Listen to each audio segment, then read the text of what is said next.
So இன்னைக்கு Hindu news பேப்பர்ல என்ன இம்பார்ட்டன்ட் நியூஸஸ் இருக்கு அப்படின்னு சொல்லி பார்ப்போம். ஸோ முதல்ல வந்து பார்த்தீங்கன்னா, இந்த இடத்துல சேசிங் கோரல்ஸ் அப்படின்னு சொல்லி குடுத்துருக்காங்க இல்லையா? ஸோ இத பத்தி நம்ப ம் முன்னாடி பிரீஃபா பார்த்திருந்திருப்போம். ஸோ அந்த ஒரு கோரல் ரீவ்ஸ் வந்து நமக்கு வந்து என்ன ஆகுதுன்னா, பாதிக்கப்பட்டுட்டே இருக்கு. அந்த கோரல் ரீவ்ஸ எப்படி ரீஸ்டோர் பண்றாங்க அப்படிங்கிற ஒரு கேஸ் ஸ்டடி மாரி இங்க குடுத்துருக்காங்க. ஸோ இதிலிருந்து நமக்கு எக்ஸாம் பாயிண்ட் ஆஃப் வியூல என்ன தெரிஞ்சுக்கணுமோ, அத இங்க பார்ப்போம். சரிங்களா?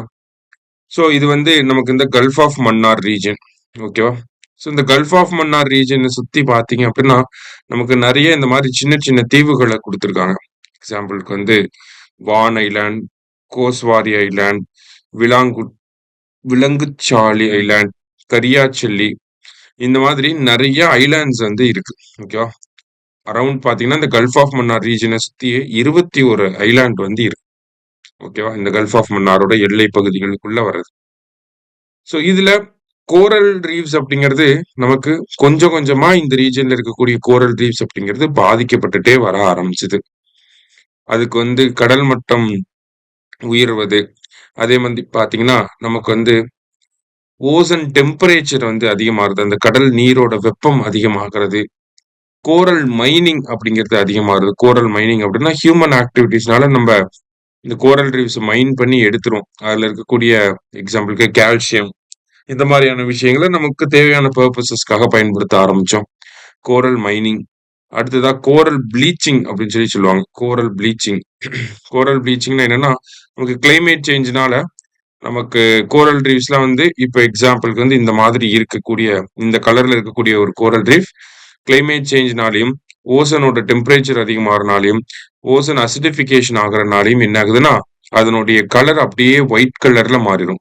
அதுதான் ப்ளீச்சிங் அப்படின்னு சொல்லி சொல்லுவாங்க. ஏன்னா, பொதுவாவே கோரல் ரீவ்ஸ் அப்படிங்கிறது ஒரு சிம்பயாட்டிக் ரிலேஷன்ஷிப்ல இருக்கும்.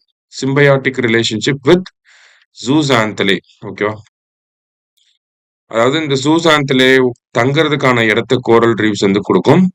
ஜூஸான்தலே கோரல் ரீவ்ஸ்க்கு சாப்பாடு வந்து குடுக்கும். சாப்பாடு இந்த கலர் எல்லாமே குடுக்கும். சரிங்களா? இப்படிதான் வந்து சிம்பயாட்டிக் ரிலேஷன்ஷிப்ல வந்து இருக்கும். கோரல் ப்ளீச்சிங் ஆகுறப்ப என்ன ஆகும்னா, இந்த ஜூஸான்தலே கோரல் ரீவ்ஸ்லருந்து வெளிய போயிரும். வெளிய போறப்ப என்ன ஆகும்? இதுக்கு சாப்பாடு இல்லாம வெள்ள கலர்ல வந்துரும். அதான் ப்ளீச்சிங் அப்படின்னு சொல்லி சொல்லுவாங்க. ஸோ இந்த மாதிரியான பாதிப்புகள்லாம் ஏற்பட்டுட்டு இருந்துச்சு. ஆனா கோரல் ரீவ்ஸ் அப்படிங்கிறது நமக்கு ரொம்ப முக்கியமான ஒரு விஷயம். ஏன்னா கோரல் ரீவ்ஸ் இருக்கப்ப நமக்கு அந்த அ கோஸ்டல் எரோஷன் அப்படிங்கிறது கம்மியாகும். இப்ப எக்ஸாம்பிள்க்கு கரியாச்சிலி ஐலேண்ட் இருக்கு அப்படின்னா, அதனுடைய அந்த ஸ்கொயர் கிலோமீட்டர் அப்படிங்கிறது அரவுண்ட் 50, 60 ஸ்கொயர் கிலோமீட்டர் இருந்து இப்ப லெஸ் தேன் 10 ஸ்கொயர் கிலோமீட்டர் கிட்ட வந்துருச்சு. என்னன்னா, அந்த இடத்துல இருக்கக்கூடிய கோரல் ரீவ்ஸ் பாதிக்கப்பட்டுச்சு. கோரல் ரீவ்ஸ் இல்லாதனால கடல் அரிப்பு ஏற்பட்டு என்ன ஆயிருச்சு? அதுல கரியாச்சிலி ஐலேண்டோட பாதி பகுதி இப்ப தண்ணிக்குள்ள போயிருச்சு. இப்ப மறுபடியும் அத ரீஸ்டோர் பண்ண ஆரம்பிச்சிருக்கோம். அந்த மாதிரியான பாதிப்புகள் இருக்கு. ஸோ இந்த மாதிரி கோரல் ரீவ்ஸோட அட்வான்டேஜஸ் அப்படிங்கிறது நெறையாவே இருக்கு. கோரல் ரீவ்ஸ் இருக்கிறப்ப தான் நமக்கு என்ன ஆகும்னா, அந்த இடத்துல வந்து ஃபிஷ் எல்லாம் வந்து நெறையா ப்ரீட் பண்ண முடியும். ஃபிஷ்ஷுக்கு வந்து ஒரு ப்ரீடிங் கிரவுண்டா இருக்கும். லோக்கல் கம்யூனிட்டீஸோட லைவ்லிஹுட்ட பேஸ் பண்ணி இருக்கு. அதே மாரி டிசாஸ்டர்ஸ் வரப்ப அதனுடைய இம்பாக்ட்ட கொஞ்சம் கம்மி பண்றதுக்கான ஒரு ரோலையும் வந்து கோரல் ரீவ்ஸ் வந்து ப்ளே பண்ணுது. சரியா? ஸோ அப்ப இந்த மாதிரி நெறைய அட்வான்டேஜஸ் அப்படிங்கிறது கோரல் ரீவ்ஸ்க்கு இருக்கு. அதுக்கு என்ன பாதிப்புகள்லாம் இருக்கு அப்படிங்கிறதையும் பார்த்தோம். கோரல் மைனிங், கோரல் ப்ளீச்சிங் இந்த மாதிரியான விஷயங்கள்லாம் இருக்கு. ஸோ பாதிப்புகள் என்ன இருக்குன்னு பார்த்தோம். அதனால என்ன பலன்கள் இருக்கு அப்படிங்கிறதையும் பார்த்தோம். இப்போ என்ன பண்றாங்க ஆக்சுவலி கோரல் ரீவ்ஸ் ஓகே. அது வந்து ப்ளீச்சிங் ஆயிருச்சு. அது இதுன்னு ஆயிருச்சு. இப்ப கம்மியாயிருச்சு ஆக்சுவலி பார்த்தோம்னா கோரல் ரீவ்ஸ் அப்படிங்கிறது. இத தடுக்கிறதுக்காக நம்ம ஆளுங்க என்ன பண்றாங்க அப்படின்னு சொல்லி பார்த்தீங்கன்னா, ஒரு சயின்டிஃபிக்கலான ஒரு ப்ராசஸ வந்து எடுத்துட்டு வராங்க. ஓகேவா? அதுதான் இங்க சைக்கிள் ஆஃப் கோரல் ரிஸ்டோரேஷன் அப்படின்னு சொல்லி குடுத்துருக்காங்க. ஓகேவா? ஸோ இந்த மாதிரி ஃபர்ஸ்ட் என்ன பண்றாங்கன்னா, ஒரு சைட் ஒரு ஒரு ஒரு தீவ வந்து செலக்ட் பண்றாங்க. ஓகேவா? எங்கெல்லாம் வந்து கோரல் ரீஃப்ஸ் ரொம்ப அ அழிஞ்சு போயிருச்சு அப்படிங்கிற ஒரு சைட்ட சூஸ் பண்றாங்க. அந்த இடத்த வந்து ரீஸ்டோர் பண்ணணும் அப்படின்னு சொல்லி நினைக்கிறாங்க. சரியா? ஸோ அதுக்காக என்ன பண்றாங்க அப்படின்னா, இந்த மாதிரி கான்கிரீட் ஷேப்ல ஒரு ஸ்ட்ரக்சர வந்து உருவாக்குறாங்க. ஓகேவா? கான்கிரீட் ஸ்ட்ரக்சர்ஸ வந்து உருவாக்குறாங்க. கான்கிரீட் ஸ்ட்ரக்சர்ஸ உருவாக்கி அத இந்த மாதிரி கடல் பகுதியில டிப்ளாய் பண்றாங்க. டிப்ளாய் பண்ணி என்ன பண்றாங்க அப்படின்னா, இந்த கோரல் பிராக்மெண்ட்ஸ இந்த கான்கிரீட் ஸ்ட்ரக்சர்ல வந்து பிளேஸ் பண்றாங்க. சரிங்களா? இத ஆர்டிபிஷியலா நம்ம பண்றோம். ஓகேவா? அந்த கான்கிரீட் ஸ்ட்ரக்சர தண்ணிக்குள்ள இறக்கி, கோரல் ரீஃப்ஸோட அந்த பிராக்மெண்ட்ஸ வந்து இதுல வந்து டிப்ளாய் பண்றோம். எப்படி நம்ம ஒரு விதைய வைக்கிறோமோ அதே மாதிரிதான் இதை கடலுக்கு அடியில பண்றாங்க. சரியா? சோ இந்த மாதிரி வச்சதுக்கு அப்புறமா கொஞ்சம் கொஞ்சமா மானிட்டர் பண்றப்ப என்ன ஆகுது, லைட்டா ஸ்ப்ரவுட் ஆக ஆரம்பிக்குது. அடுத்தது இந்த மாதிரி ஒரு பீரியாடிக்கல் மெயின்டெனன்ஸ் இருக்கப்ப இந்த மாதிரி நல்லா குரோவ் ஆக ஆரம்பிக்குது. இத வந்து 2002ல இருந்து நம்ம ஆட்கள் வந்து பண்ணிக்கிட்டு இருக்காங்க. குறிப்பா பாத்தீங்க அப்படின்னா, நமக்கு தூத்துக்குடியை சேர்ந்த ஒரு நிறுவனம், ஒரு இன்ஸ்டிடியூட் வந்து இருக்காங்க. ஓகேவா? சோ அந்த இன்ஸ்டிடியூட் தான் வந்து பாத்தீங்கன்னா, நமக்கு இந்த ஒரு கோரல் ரீஸ்டோரேஷன் அப்படிங்கறத வந்து இவ்வளவு டீப்பா பண்ணது வந்து அவங்கதான். ஓகேவா? சோ இங்க குடுத்திருக்காங்க. ஓகேவா? Suganthi Devadasan marine research institute Thoothukudi. அவங்க தான் வந்து ஸ்கியூபா டைவிங்லாம் பண்ணி இந்த மாதிரி ஒரு விஷயத்த கண்டுபிடிச்சு, அதுக்கு என்னென்ன ஸ்பீஷீஸ வந்து நம்ம டிப்ளாய் பண்ணலாம். இப்ப வந்து ரேண்டமா நம்ம செலக்ட் பண்ணி வச்சிட முடியாது. கோரல் ஸ்பீசிஸ. எது வந்து ஃபாஸ்ட் குரோயிங்கா இருக்கோ அதை தான் நம்ம செலக்ட் பண்ணி வைக்க முடியும்.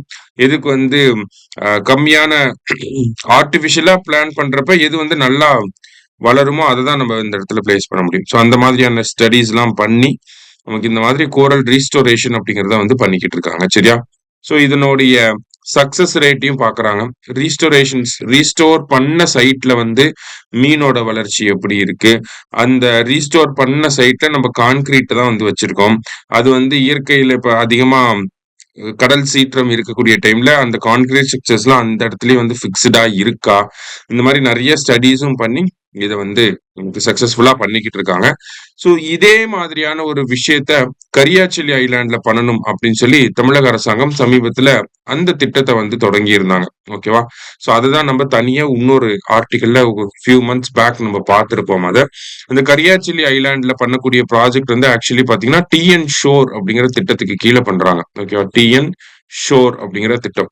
டிஎன் ஷோர் அப்படின்னு சொல்லி பாத்தீங்கன்னா Tamil Nadu சஸ்டைனபிளி harnessing ocean resources and blue economy அப்படின்னு சொல்லி சொல்லுவாங்க. அதாவது தமிழ்ல வந்து பாத்தீங்கன்னா நெய்தல் மீட்சி இயக்கம் அப்படின்னு சொல்லி ஒரு திட்டம் கேள்விப்பட்டிருப்போம் நம்ம, இல்லையா? அந்த நெய்தல் மீட்சி இயக்கத்துக்கு கீழே என்ன பண்றாங்க அப்படின்னா இந்த மாதிரி ஆர்டிபிஷியல் கோரல் ரீவ்ஸ் வந்து நம்ம செட்டப் பண்ண ஆரம்பிச்சிருக்கோம். ஓகேவா? சோ இந்த கான்கிரீட் ஸ்ட்ரக்சர்ஸ் எல்லாம் வந்து இங்க நம்ம பார்த்தோம் இல்லையா, இந்த மாதிரியான ஸ்ட்ரக்சர்ஸ் வந்து ட்ரையாங்கிள் ஷேப்ல இருக்கும். அதே மாதிரி ட்ரெபிசாய்டல் ஷேப்ல இருக்கும்.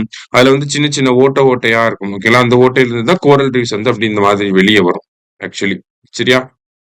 சோ அது ஓவர் த டைம் பீரியட் பாக்குறப்ப அது வந்து நேச்சுரல் எக்கோசிஸ்டமாவே வந்து வந்துடும்.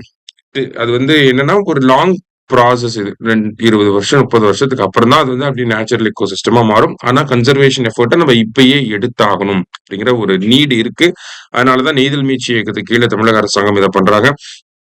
இந்த கோரல் ரீவ்ஸோட அந்த கான்கிரீட் ஸ்ட்ரக்சர்ஸ்ல என்ன மெட்டீரியல்ஸ் யூஸ் பண்ணணும், என்ன டிசைன்ல வந்து இருக்கணும், இதெல்லாமே நமக்கு ஐஐடி மெட்ராஸ் வந்து பண்ணி கொடுக்குறாங்க. சரியா? சோ இதுதான் வந்து சேசிங் கோரல்ஸ் அப்படிங்கிற இந்த செய்தியில நமக்கு முக்கியமா கொடுத்திருக்காங்க. அடுத்ததா பாத்தீங்கன்னா government sanctions 54 crore to prepare students for competitive exams அப்படின்னு சொல்லி கொடுத்திருக்காங்க. அது சமீபத்துல இருந்து பாத்தீங்கன்னா தமிழ்நாடு மாநில கல்விக் கொள்கை, பள்ளி கல்விக்கான கல்விக் கொள்கை அப்படிங்கிறது வெளியே வந்திருக்கும். அதுல இந்த மாதிரி பள்ளிகள் மாதிரியான திட்டங்களை வந்து நம்ம ப்ரொமோட் பண்ணணும், விரிவுபடுத்தணும் அப்படின்னு சொல்லி சொல்லியிருப்பாங்க. சோ மாடல் ஸ்கூல்ஸ் அப்படிங்கறத இங்கிலீஷ்ல சொல்றோம். மாடல் ஸ்கூல்ஸ் திட்டம் அப்படிங்கிறது 2021-22 நிதியாண்டுல அறிமுகப்படுத்தப்பட்டிருக்கும். தமிழ்நாட்டில் இருக்கக்கூடிய எல்லா மாவட்டம் கிட்டத்தட்ட 38 மாவட்டங்களையும் என்ன இருக்கு அப்படின்னா ஒவ்வொரு மாடல் ஸ்கூல் அப்படிங்கிறது இருக்கு. அந்த மாடல் ஸ்கூல்ல என்ன மாடல் ஸ்கூல்னா என்ன ஆக்சுவலி அப்படின்னு சொல்லி பாத்தீங்கன்னா அங்க வந்து அட்வான்ஸ்டு ஃபெசிலிட்டிஸ் இருக்கும். லைக் இந்த பிரைவேட் ஸ்கூல்ல எப்படி இருக்கோ அதே மாதிரியான ஃபெசிலிட்டிஸ் லைக் கம்ப்யூட்டர் லேப்ஸ் இருக்கும், பிசிக்ஸ் கெமிஸ்ட்ரி அந்த பயாலஜி லேப்ஸ்லாம் இருக்கும், டிஜிட்டல் கிளாஸ் ரூம்ஸ் இருக்கும், ஸ்மார்ட் கிளாஸ் ரூம்ஸ் அப்படிங்கிறதுலாம் இருக்கும், smart digital board, smart classrooms அதெல்லாம் இருக்கும், சிசிடிவி மெயின்டெனன்ஸ் அப்படிங்கிறது இருக்கும், சாரி சர்வைலன்ஸ் அப்படிங்கிறது இருக்கும். அதை தாண்டி பாத்தீங்க அப்படின்னா நமக்கு ஹாஸ்டல் ஃபெசிலிட்டிஸ் அப்படிங்கிறத ப்ரொவைட் பண்ணுவாங்க. அடுத்ததா வந்து நமக்கு அந்த நீட் ஜேஇ இந்த மாதிரியான எக்ஸாம்ஸ்க்கான ட்ரைனிங் அப்படிங்கிறது எவ்ரி சண்டே வந்து நடக்கும். சரியா? இதுதான் வந்து மாதிரி பள்ளிகள் அப்படிங்கிற திட்டத்துக்கு கீழே தமிழக அரசாங்கம் ஒவ்வொரு மாவட்டத்துக்கும் ஒரு பள்ளி அப்படிங்கிறத வச்சிருக்காங்க. இந்த மாதிரி எல்லா பிரைவேட் ஸ்கூல்ல இருக்கக்கூடிய எல்லா பிளே கிரவுண்ட் ஃபெசிலிட்டிஸ் வந்து எல்லாமே இந்த மாடல் ஸ்கூல்ல வந்து இருக்கும். சரியா? சோ இந்த ஸ்கீமோட சக்சஸ் வந்து பாத்தீங்கன்னா நம்மளால லாஸ்ட் ஃபியூ இயர்ஸ்ல வந்து பாத்தீங்கன்னா கிட்டத்தட்ட 1100 பேருக்கு மேல 1000 பேருக்கு மேலே வந்து பாத்தீங்கன்னா நீட் ஜேஇ போன்ற எக்ஸாம்ஸை கிளியர் பண்ணி அந்த பிரீமியம் இன்ஸ்டிடியூஷன்ஸ்ல வந்து என்ரோல் ஆயிருக்காங்க. சரியா? சோ அதுக்கு அதுவும் இந்த மாடல் ஸ்கூல்ஸ்ல படிச்ச அந்த 1000 பேருக்கு மேல இருக்கக்கூடிய ஸ்டூடெண்ட்ஸ். அப்படிங்கிறப்ப இந்த ஸ்கீம் வந்து ஒரு பெரிய இம்பாக்ட் ஏற்படுத்தியிருக்கு அப்படிங்கிறத புரிஞ்சுக்க முடியுது. அதனாலதான் அந்த மாநில கல்விக் கொள்கையிலையும் கூட என்ன சொல்லியிருக்காங்க, இந்த ஸ்கீமை எக்ஸ்பேண்ட் பண்ணணும் அப்படிங்கிறத சொல்லியிருந்தாங்க. சரியா? சோ அதனால தமிழக அரசாங்கம் என்ன பண்ணியிருக்காங்க அப்படின்னு சொல்லி பாத்தீங்கன்னா, வெற்றி பள்ளிகள் அப்படிங்கிற ஒரு திட்டத்தை கொண்டு வராங்க. சரியா? மாதிரி பள்ளிகள் அப்படிங்கிறது எப்படி 38 மாவட்டங்களுக்கு ஒரு பள்ளி இருந்துச்சோ, இந்த பள்ளிகள் வட்டார அளவுல இருக்க போகுது. கிட்டத்தட்ட 411 வட்டங்கள்ல 500 பள்ளிகளை கொண்டு வர்றதுதான் இந்த திட்டம். வெற்றி பள்ளிகள் அப்படிங்கிற திட்டம். வெற்றி பள்ளிகள் அப்படிங்கிறதுக்கு ஒரு ஃபுல் ஃபார்ம் இருக்கு. என்னன்னா, vibrant education targeting reputed institution அப்படிங்கிறது தான் இதோட ஃபுல் ஃபார்ம். ஓகேவா? So vibrant education targeting reputed institution அப்படிங்கிறது நமக்கு வந்து இந்த வெற்றி பள்ளிகள் அப்படிங்கிற திட்டமாக இருக்கு. சரியா? இந்த ஃபுல் ஃபார்ம் எல்லாத்தையும் பார்த்து வச்சுக்கோங்க. பேக்ரவுண்ட் என்ன அப்படிங்கறத பார்த்துக்கோங்க. ஓகேவா?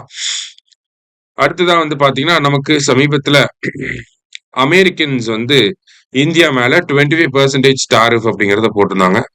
அதுக்கப்புறமா அந்த டாரிஃப் அப்படிங்கிறது ரஷ்யன் ஆயில வந்து வாங்குறத நிப்பாட்டல அப்படின்னா அந்த டாரிஃப் இன்க்ரீஸ் ஆகி 50% ஆகும் அப்படிங்கறத சொல்லியிருந்தாங்க. சோ இது வந்து இந்தியாவுக்கு எப்படி ஒரு பெரிய பெரிய பாதிப்பை ஏற்படுத்துதோ அதே மாதிரியான ஒரு பாதிப்பு தமிழ்நாடும் ஃபேஸ் பண்றாங்க.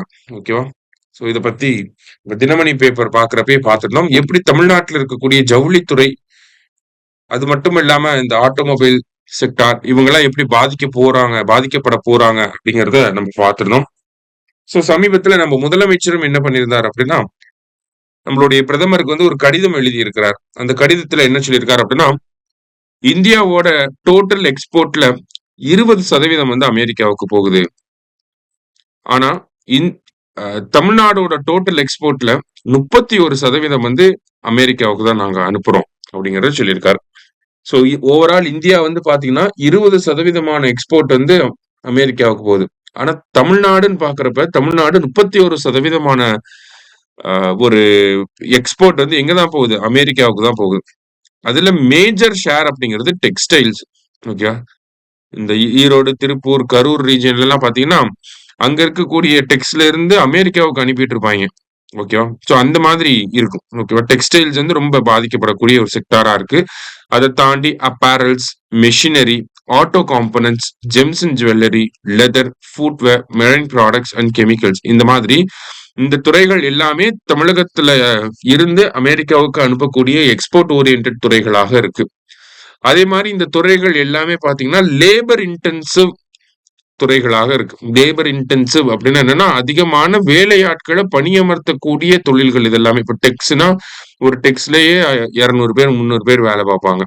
அந்த மாதிரி லேபர் இன்டென்சிவ் செக்டார்ஸா இருக்கு. அதே மாதிரி ரூரல் பீப்புள், இந்த டவுன்ல கிராமத்துல இருந்து வர ஆட்கள்லாம் எல்லாம் டெக்ஸுக்கு தான் வேலைக்கு போவாங்க அந்த ரீஜன்ல எல்லாம் பாத்தீங்கன்னா. சோ அப்படிங்கிறப்ப இது வந்து ஒரு பெரிய லைவ்லிஹுட்டாவும் இருக்கு.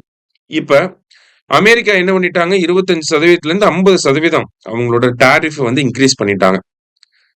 முன்னாடி அது ரொம்ப கம்மியா இருந்துச்சு. இப்ப 50% அப்படிங்கிறது எக்ஸ்ட்ராவா நம்ம கொடுக்க வேண்டியதா இருக்கு. அப்ப இந்தியன் ப்ராடக்ட்ஸ் இங்க இருந்து அமெரிக்காவுக்கு போனா அமெரிக்கால அதனுடைய விலை வந்து நார்மலா இருக்கிறதோட இன்னொரு 50% அதிகமாக போகுது. அப்ப அமெரிக்கால இருக்கவங்க என்ன பண்ணுவாங்க, அதே 100 ரூபாய்க்கு ஒரு, இப்ப எக்ஸாம்பிளுக்கு வந்து ஒரு 100 ரூபாய்க்கு ஒரு மேட் இருக்கு, இந்தியால இருந்து ஒரு மேட் போகுது, அது வந்து டாரிஃப்னால 150 ரூபாயா இருக்கு. ஆனா ரெண்டுமே சிமிலர் குவாலிட்டி தான். எல்லாமே இருக்கப்போ எல்லாருமே 100 ரூபாய்க்கு இருக்கக்கூடிய மேட்டை தான் வாங்குவாங்க. அப்ப இந்தியன் ப்ராடக்ட்ஸோட டிமாண்ட் அப்படிங்கிறது அமெரிக்கன் மார்க்கெட்ல கம்மியாகும். நம்ம அமெரிக்கன் மார்க்கெட்டை இழக்க ஆரம்பிப்போம். சரியா? நம்ம நம்ம ப்ராடக்ட்ஸ் விட்டு பங்களாதேஷ்ல இருந்து வரக்கூடியது, இல்ல மத்த நெய்பரிங் கண்ட்ரீஸ்ல இருந்து வரக்கூடிய ப்ராடக்ட்ஸ அங்க இருக்கவங்க ப்ரிஃபர் பண்ண ஆரம்பிப்பாங்க. நம்மளே அதுதான் பண்ணுவோம். எது விலை கம்மியா இருக்கோ அதை தான் வாங்குவோம் அப்படிங்கிற அந்த ஒரு மைண்ட் செட் வந்து கிரியேட் ஆகும். இதனால இந்தியன் ப்ராடக்ட்ஸ் வாங்க மாட்டாங்க. இதனால என்ன ஆகும், இந்தியாவில இருந்து அமெரிக்காவுக்கு போகக்கூடிய அந்த எக்ஸ்போர்ட் அப்படிங்கிறது தடைப்பட்டு நிற்கும். யாருமே இந்தியன் ப்ராடக்ட்ஸ் வாங்க மாட்டாங்க. அப்ப கம்பெனிஸ் ஆர்டர் பண்ண மாட்டாங்க. அதனால இங்க இருந்து போகக்கூடிய ப்ராடக்ட்ஸ் எல்லாம் ஒரு தேக்க நிலை ஏற்பட்டு இங்க ப்ரொடக்ஷன் கம்மியாக ஆரம்பிக்கும். ப்ரொடக்ஷன் கம்மியாக ஆரம்பிக்கிறதுனால என்ன ஆகுது, நமக்கு வேலை ஆட்களை வந்து வேலையை விட்டு அனுப்ப ஆரம்பிச்சிருவாங்க. ப்ரொடக்ஷனே கம்மியா தான் இருக்கு, இவ்வளவு எக்ஸஸா நீங்களா சர்ப்ளஸா இருக்கீங்க, வேணாம் அப்படின்னு சொல்லிடுவாங்க. இந்த மாதிரியான ஒரு பாதிப்பு ஏற்படும். அதே மாதிரி வேற என்ன பாதிப்புகள் ஏற்படும்? நமக்கு அவங்க கம்பெனிஸ்லாம் வந்து நெறைய கடன்கள வாங்கி வச்சிருப்பாங்க. லைக் வந்து இப்ப டெக்ஸ்டைல்ஸ்லாம் இருக்கு அப்படின்னா, நெறைய கடன்கள வாங்கி வச்சு ரன் பண்ணுவாங்க. பொதுவா கடன்கள், லோன்ஸ் வாங்குறது எல்லாமே பிசினஸ்ல இது நார்மலான விஷயம் தான். ஸோ அப்ப பிசினஸ்க்காக வாங்குன லோன் அவங்கனால கட்ட முடியாம போகலாம். இந்த மாதிரியான ஒரு பாதிப்பு இருக்கும். அவங்க கிட்ட ஒரு பினான்சியல் மொபிலைசேஷன் அப்படிங்கிறது இல்லாம போகலாம். இந்த மாதிரியான ஒரு பாதிப்பு இருக்கும். சம்பளம் குடுக்கறதுக்கு காசு இல்லாம போகும். இந்த மாரி பல பாதிப்புகள வந்து டெக்ஸ்டைல் செக்டார்ல இருந்து எல்லா இந்த மென்ஷன் பண்ணியிருக்கக்கூடிய எல்லா செக்டார்ஸுமே வந்து ஃபேஸ் பண்ண இருப்பாங்க. இல்லையா? சோ, அப்படி இருக்கப்ப அரசாங்கம் என்ன பண்ணணும் அப்படிங்கிறது தான் இந்த இடத்துல வந்து நம்ம பிரைம் மினிஸ்டருக்கு, நம்ம சீஃப் மினிஸ்டர் எழுதின கடிதத்துல சொல்லியிருக்காரு. ஒரு சில ஸ்டெப்ஸ வந்து சொல்லியிருக்காங்க. ஜிஎஸ்டிய வந்து கம்மி பண்ணி குடுங்க அப்படிங்கிறத சொல்லியிருக்காங்க. அதே மாரி ஒரு பினான்சியல் பேக்கேஜ் வந்து emergency credit line guarantee scheme அப்படின்னு சொல்லுவாங்க. ECGLS. ECGLS. Emergency credit line guarantee scheme. Emergency டைம்ல கடன்கள வந்து குடுப்பாங்க. எந்த ஒரு செக்யூரிட்டி, கொலேட்ரல் எதுவுமே இல்லாம குடுக்கக்கூடிய கடன். சோ அந்த மாரி கடன்கள வந்து குடுங்க அப்படிங்கிறத சொல்லியிருக்காங்க. ஜிஎஸ்டி கம்மி பண்ண வந்து சொல்லியிருக்காங்க. அதே மாரி வாங்கி இருக்கக்கூடிய கடன்கள ரீபே பண்றதுக்கு கொஞ்சம் கால அவகாசம் அப்படிங்கிறது ரீபேமெண்ட் டைம் வந்து கொஞ்சம் இன்கிரீஸ் பண்ணி குடுக்கலாம் அப்படிங்கிறதையும் சொல்லியிருக்காங்க. சரியா? ஸோ இதெல்லாம் வந்து நமக்கு மேபி எக்ஸாம் பாயிண்ட் ஆஃப் வியூல, மெயின்ஸ் பாயிண்ட் ஆஃப் வியூல கேட்டா, என்ன மெஷர்ஸ், எப்படி பாதிக்கப்படுறாங்க, இம்பாக்ட்ஸ் என்ன, இப்படிலாம் கேட்டா நம்ம எழுதிக்கலாம். சரியா? ஸோ இது ஒரு முக்கியமான நியூஸா இருந்துச்சு. மத்தபடி பார்த்தீங்க அப்படின்னா, நமக்கு இந்த FAQ பேஜ்ல வந்து what are the challenges confronting the election commission அப்படின்னு சொல்லி குடுத்துருக்காங்க. ஆனா ஃபுல் அண்ட் ஃபுல் பொலிட்டிக்கல் ஓரியன்டடா இருக்கக்கூடிய ஆர்டிகிள். நம்ம மெயின்ஸ் பாயிண்ட் ஆஃப் வியூல கன்டென்ட்ஸ் வந்து பார்த்துட்டு இருக்கோம். அந்த பேசிஸ்ல நம்ம டெய்லி ஒரு மெயின்ஸ் கொஸ்டின் வந்து பார்த்துட்டு இருக்கோம் இல்லையா? அதுல ஆல்ரெடி எலெக்ஷன் கமிஷனோட சேலஞ்சஸ் என்ன? எலக்டோரல் டிரான்ஸ்பேரன்சிய கொண்டு வரதுக்கு என்ன ஸ்டெப்ஸ் எல்லாம் எடுக்கணும் அப்படிங்கிறத ஆல்ரெடி நம்ம டிஸ்கஸ் பண்ண ஒரு விஷயம் தான். பார்க்காதவங்க அந்த வீடியோ ஒரு தடவை எடுத்து பாருங்க. மெயின்ஸ் பாயிண்ட் ஆஃப் வியூல ப்ரிப்பேர் பண்ணக்கூடிய ஆட்கள் அதை எடுத்து ஒரு தடவை பாருங்க. அடுத்ததா how does plastic pollution affect health அப்படிங்கறத கொடுத்திருக்காங்க. இந்த இடத்துல இதை நம்ம பிரீஃபா பார்ப்போம். இதனுடைய ஆன்சர் அப்படிங்கறத வந்து நம்ம தனியா மெயின்ஸ் பாயிண்ட் ஆஃப் வியூ வீடியோல வந்து பார்ப்போம். சரிங்களா? ஸோ பிளாஸ்டிக் பொல்யூஷன் ஏன் இப்ப வந்து பிளாஸ்டிக்கை பத்தி அதிகமா பேசுறாங்க அப்படின்னா, ஒரு பிளாஸ்டிக் ட்ரீட்டியை வந்து கொண்டு வரதுக்காக இன்டர்நேஷனல் லெவல்ல கிட்டத்தட்ட 180 நாடுகள் சேர்ந்து ஒரு ஒரு டீல் வந்து ஒரு அக்ரிமெண்ட்டை வந்து ஃபைனலைஸ் பண்ணிக்கிட்டு இருக்காங்க. ஆனா பெரிய அளவுல ஒரு ஒருமித்த கருத்து அப்படிங்கிறது இன்னமும் உருவாகல. அதனாலதான் மறுபடியும் இதை நம்ம பார்க்கிறோம். ஏன்னா லாஸ்ட் வீக் ஜெனீவால வந்து இதே மாதிரியான ஒரு மீட்டிங் வந்து நடந்துட்டு இருந்துச்சு. அந்த மீட்டிங்ல வந்து பாத்தீங்கன்னா ஃபைனலா எந்த ஒரு ஒரு ஒருமித்த கருத்து ஏற்படாம மறுபடியும் டிலே ஆயிருக்கு. ஓகேங்களா? பிளாஸ்டிக் பொல்யூஷன் ட்ரீட்டி அப்படிங்கிறது. சோ அந்த பேசிஸ்ல பாத்தீங்கன்னா ஒவ்வொரு நாடுகளும் ஒவ்வொரு நிலைப்பாடை வந்து எடுக்கிறாங்க. இப்ப எக்ஸாம்பிளுக்கு இந்தியாவை பொறுத்த வரைக்கும் பாத்தீங்கன்னா பிளாஸ்டிக் அப்படிங்கிறது மேஜரா பாக்குறப்ப நமக்கு ஒரு வேஸ்ட் மேனேஜ்மெண்ட் ப்ராப்ளம் தான். நமக்கு பிளாஸ்டிக் அப்படிங்கிறது ஒரு ஹெல்த் ப்ராப்ளமா நம்ம இன்னும் அதை கன்சிடர் பண்ணல. என்னதான் பிளாஸ்டிக்னால நமக்கு இம்பாக்ட்ஸ் ஏற்பட்டாலுமே நம்ம அஃபிஷியலா இன்னும் அதை வந்து ஒரு பாக்குறப்ப ஒரு வேஸ்ட் மேனேஜ்மெண்ட் ப்ராப்ளமா தான் பாக்குறோம். அதனாலதான் சிங்கிள் யூஸ் பிளாஸ்டிக்கை பேன் பண்ணி வச்சிருக்கோம். எக்ஸ்டெண்டட் ப்ரொடியூசர் ரெஸ்பான்சிபிலிட்டி அப்படிங்கிற மாதிரியான விஷயங்களை கொண்டு வந்திருக்கோம். பிளாஸ்டிக் வேஸ்ட் மேனேஜ்மெண்ட் ரூல்ஸ் அப்படிங்கிறத வச்சிருக்கோம். ஓகேவா? எல்லாமே வந்து வேஸ்ட் மேனேஜ்மெண்டா தான் நம்ம பாக்குறோம். இந்த மாதிரி ஒவ்வொரு கண்ட்ரியும் ஒவ்வொரு பாயிண்ட் ஆஃப் வியூல இருக்கனால ஒரு ஒரு ஒரு அக்ரிமெண்ட் அப்படிங்கிறது இன்னும் ரெடியே பண்ண முடியல. அதுதான் வந்து ஃபேக்ட். சரியா? சோ இந்த இடத்துல நமக்கு வந்து how does plastic pollution affect health அப்படிங்கிறதுக்கான ஆன்சர் இங்க இல்ல ஆக்சுவலி. ஸோ பிளாஸ்டிக் பொல்யூஷன்னா என்ன, அதோட இம்பாக்ட் என்ன, what are the measures taken by our government அப்படிங்கறது எல்லாத்தையுமே வந்து நம்ம தனியா ஆன்சரா பாக்குறப்ப இன்னும் பெட்டரா பார்க்கணும். சரியா? சோ இன்னைக்கு நியூஸ் பேப்பர்ல இருந்து முக்கியமான விஷயங்களை பார்த்துக்கோம். நன்றி. சுரேஷ் IAS அகாடமி வெற்றியின் முகவரி.